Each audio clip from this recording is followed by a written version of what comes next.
stretching frontiers, riding hard, standing tall, from the heart of the people to the rise and the fall. Full spectrum frontiers, where the stories ignite, guarding tomorrow with grit in the fight.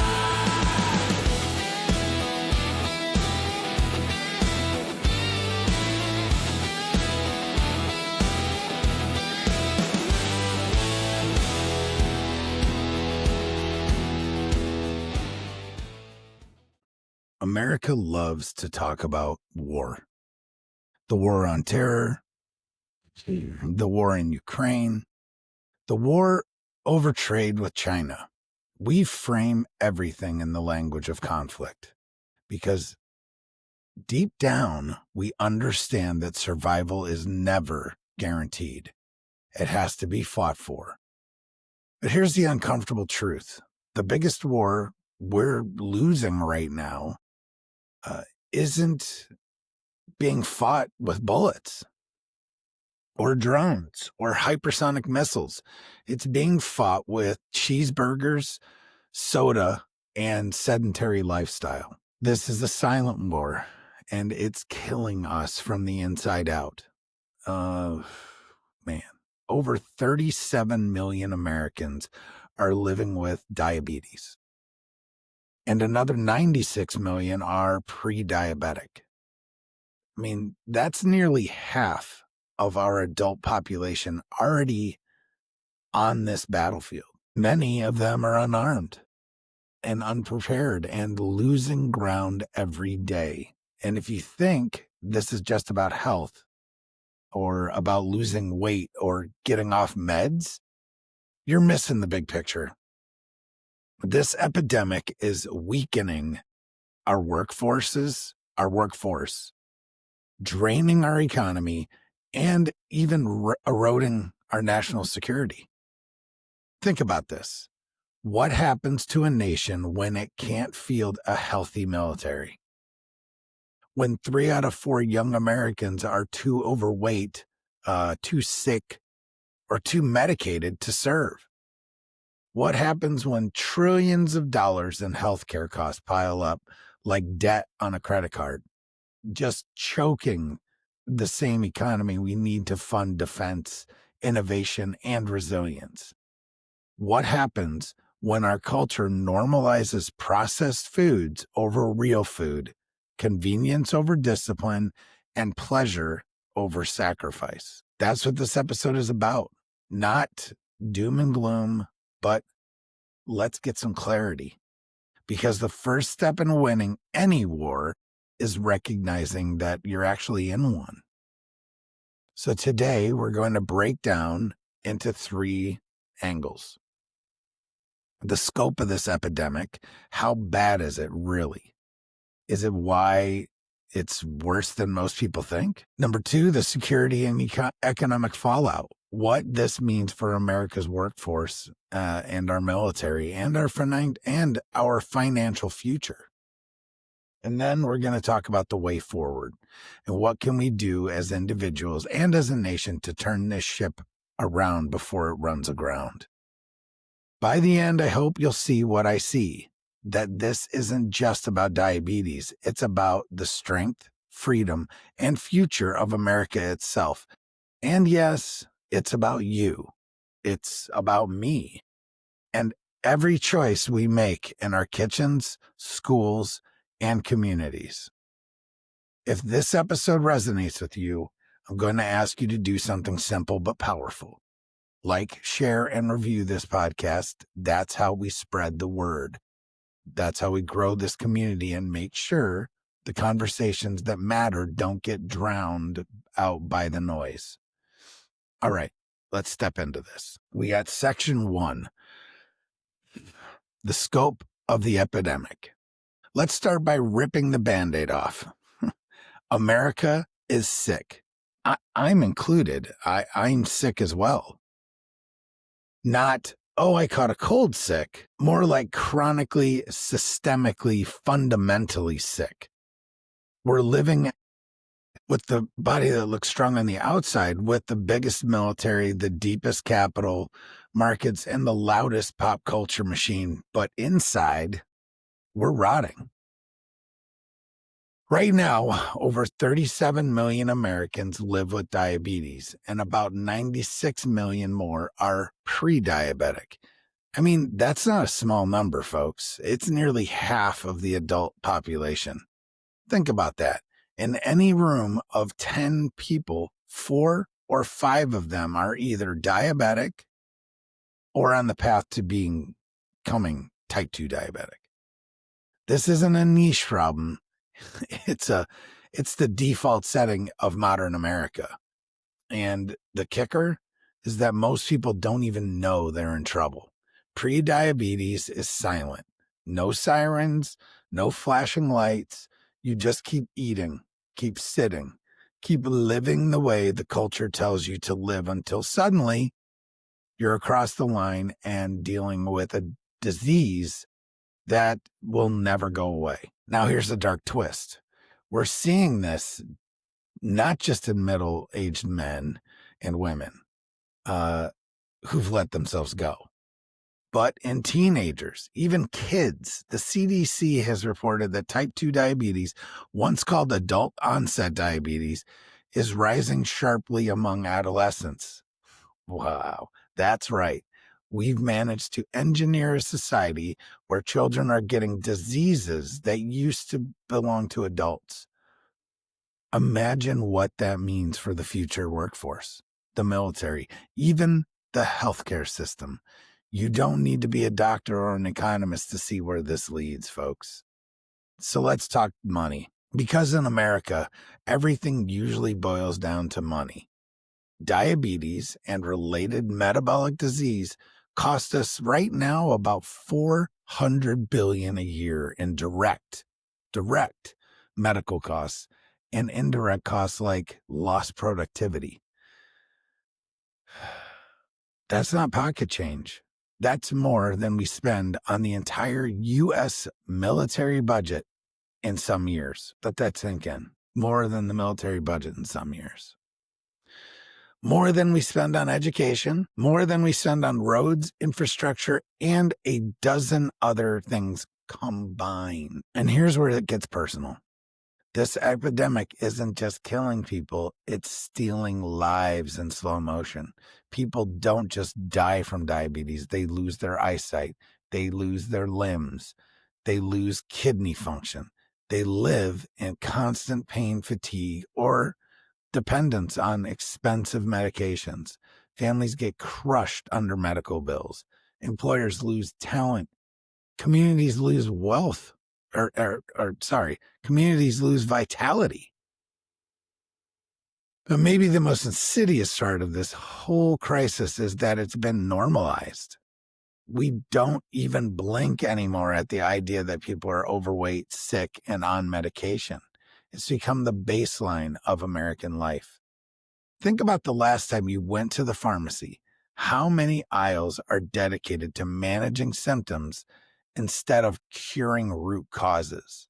Pills for blood sugar, pills for blood pressure, pills for cholesterol, pills for pills, and pills on top of pills with the injections as a chaser. We've built an entire economy around the idea that sickness is normal. And the crazy part, we're okay with it.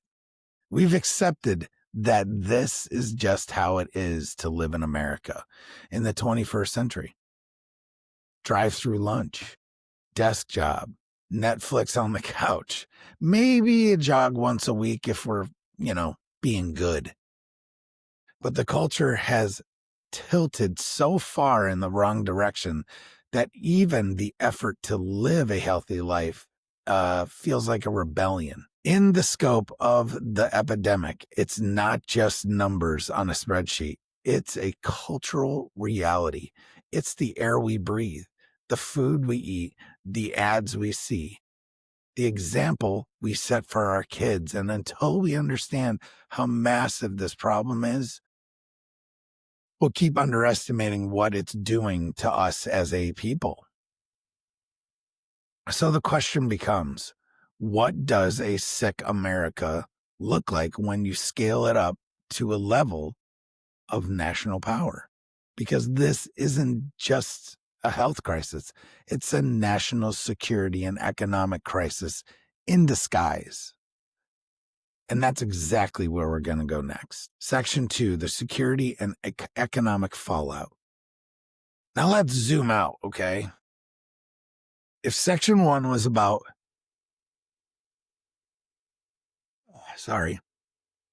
if Section 1 was about the battlefield inside the body, Section 2 is about the battlefield inside the nation. Because make no mistake, this diabetes epidemic doesn't stop at hospital walls or personal tragedy. It ripples out into our economy, our readiness, and ultimately our ability to stand as a strong nation. Here's the first angle: military readiness. The U.S. military is already facing one of the biggest recruitment crises in modern history. And a huge reason is health. Roughly 77% of young Americans between the ages of 17 and 24 are ineligible to serve. 77% of young Americans between the age of 17 and 24 are ineligible to serve. And obesity is one of the biggest disqualifiers. You can have the most advanced jets, the deadliest drones, the smartest AI warfighting systems in the world. But if you don't have the human beings to operate, maintain, and defend with them, you don't have a military. Think about what this means in real time. Every young man or woman who can't pass a basic fitness standards represents not just a personal health issue, but a hole in the defense line. If America gets into a serious conflict tomorrow, our pool of eligible recruits is smaller, weaker, and less resilient than at any other time in history. The silent war inside our kitchens is bleeding directly into the front lines of national defense. But it doesn't stop there, folks. Let's talk economics. Diabetes isn't just costing lives, it's costing livelihoods. We already mentioned the $400 billion annual price tag in healthcare and lost productivity. But drill down on what that means. Employers are paying more in health insurance premiums, squeezing small businesses hardest. Workers are missing days, working at half capacity, or burning out early due to fatigue and complications. Families are going bankrupt from medical bills or forced to downshift their lifestyles to manage long-term care. This isn't just personal, it's structural. When millions of Americans can't give their best at work because they're sick, or when businesses just can't afford to grow because the healthcare costs are exploding, the whole economy slows. And when the economy slows, federal tax revenue falls, even as Medicare and Medicaid spending balloons to cover the skyrocketing costs of chronic illness. That's a 1-2 punch that weakens the nation at its core. And here's where it ties into national security in a bigger way. A sick economy can't sustain a strong defense. Every dollar that goes into managing preventable disease is a dollar not going into infrastructure, research, or defense modernization. If you've ever wondered how great powers fall, not in a Hollywood-style invasion, but slowly, quietly, internally, this right here is how. Rome didn't collapse because of one bad day. It collapsed because of it got soft, complacent, and sick. Now, let's add in a cultural angle. When sickness is normalized, discipline is eroded. And discipline is the backbone of any society that wants to endure. If the average American can't say no to a sugar bomb in a bottle, what happens when that same culture is asked to sacrifice for something bigger? whether that's a war, a recession, or a national crisis. Strength isn't just physical, it's cultural. And right now, our culture is conditioning weakness. The bottom line, this epidemic is a national security issue. It's an economic sinkhole. It's a cultural rot. And unless we confront it with the seriousness we bring to any other enemy that threatens our borders or our future, it will quietly eat us alive. Here's the good news. Wars aren't won just by recognizing the enemy. They're won by fighting back with strategy, discipline, and courage. And in the next section, we'll talk about exactly that. The path forward, both personal and systemic, that could help America reclaim its health and its strength. Section 3, the way forward. Here's the thing about America. We've been here before. Maybe not with diabetes, but with crisis that felt just too big, too entrenched, too impossible to turn around.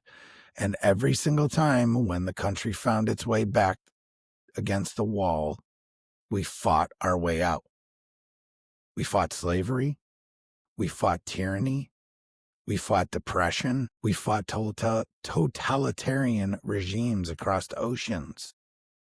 So the question is, can we fight this silent war inside our own borders, inside our kitchens, grocery stores, and our daily choices? I believe that we can. But the path forward has to come from two fronts: personal responsibility and systemic reform. Now, the personal front. Let's start with the personal, because no policy, no bill, no law is going to save you if you don't pick up a fork and make different choices. And that's the hard truth. The basics aren't complicated. Eat real food, move your body, and reclaim discipline. Whole foods over processed foods, protein and healthy fats over sugar and refined carbs, lifting weights, walking, doing something physical every day, and fasting, something almost every culture and religion in history has practiced, has the power to reset not just your metabolism, but also your mind. And here's why this matters beyond you. When you take responsibility for your own health, you're not just saving yourself from disease. You're saving your family from heartbreak. You're saving your community from economic drag. You're saving the country from collapse. Personal responsibility is national service. It may not wear a uniform, but it's just as patriotic. Now, the systemic front. Let's be honest. The system is stacked against us. It really is. We subsidize the very crops that make the cheapest, most addictive, least nutritious foods. Bottom line. Walk into any gas station in America and what's front and center? Candy, chips, soda. Walk into most schools and what's being served for lunch? Processed pizza, French fries, chocolate milk. We can't pretend individuals can do this alone while the food environment keeps funneling us into sickness. That's why systemic reform matters. We need to rethink the Farm Bill, which still prioritizes cheap corn and soy over nutrient-rich food. We need school lunch programs that fuel kids with protein and real vegetables, not sugar bombs. We need food policy that stops rewarding the companies profiting off, frankly, slow death and starts rewarding real health. And look, I'm not saying the government should be your parent, but just like regulate toxic chemicals in water or lead and paint, like get the stuff out of the food. We need to stop pretending that ultra-processed junk is freedom. There's a difference between liberty and self-destruction here, folks. The culture shift, and this is a big one. Through culture, Because at the end of the day, laws and policies follow culture. If we build a culture that glorifies strength, resilience, and discipline, everything else falls in line. We have to stop normalizing sickness. Stop making jokes about the dad bod. While we ignore the heart disease it represents.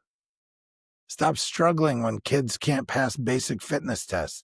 Stop treating being sick as inevitable instead of what it often is, which is preventable. That culture shift starts in families, in schools, in communities. It starts when leaders, whether they're politicians, teachers, or parents, model health as a value, not an afterthought. It starts when we celebrate convenience and start honoring sacrifice again. And that's the heart of it. This isn't just a health problem, it's a discipline problem. And discipline is contagious. When one person takes ownership of their health, the ripple effect goes far beyond them. Multiply that across millions of people, and suddenly the tide shifts. Imagine an America where we cut diabetes rates in half. Imagine what that would mean for the workforce, for the economy, for the military, for the spirit of the nation. Stronger bodies, sharper minds, lower costs, more resilience, more freedom. It's not an utopia, or that's not utopia. It's possible. But it requires us to stop treating health as a private issue and start seeing it as a national mission. Every meal, every choice, every cultural signal adds up. And if we get this right, we don't just save lives, we save America's future. Because here's the truth. No empire has ever survived weakness. And no people who embrace strength have ever gone quietly into the night. So here's where we land. The diabetes epidemic isn't just a health story. It's a national security story, an economic story, and ultimately an American story. It's a story about whether we're going to let ourselves decay from the inside or whether we're willing to fight a war most people don't even realize we're in. We've seen the scope of the problem. We've seen how it bleeds into our military readiness, our workforce, and our cultural backbone. And we've sketched out a way forward, one that blends personal discipline with systemic reform, one that insists on both responsibility and accountability. But the real question is this: are we willing to take the fight seriously? Because wars aren't won by acknowledging the enemy. They're won by showing up every day, even when it's inconvenient, even when it's uncomfortable. Wars are won by sacrifice, and this one is no different. My challenge to you is simple. Take your health seriously, not just for you, but for your family, your community, and yes, for your country. Every act of discipline, every healthy choice, every refusal to surrender to the culture of convenience is an act of resistance in this silent war. And if this conversation hit you, if it sparked something, if it made you think, if it made you want to take one small step, then please share it. Like this podcast, review it, pass it on to someone who needs to hear it. That's how this idea spreads. That's how this community grows. And that's how we start turning the tide. This is Full Spectrum Frontiers. I'm Bennett Tanton. And remember, the war we fight for our health is the war we fight for our freedom. Don't sit it out. Carry the fire through shadows and storm. Voices of yesterday guiding us on. The echoes of duty, the call we still hear. Building tomorrow with courage, not fear. Stand your ground, keep the watch through the night, guarding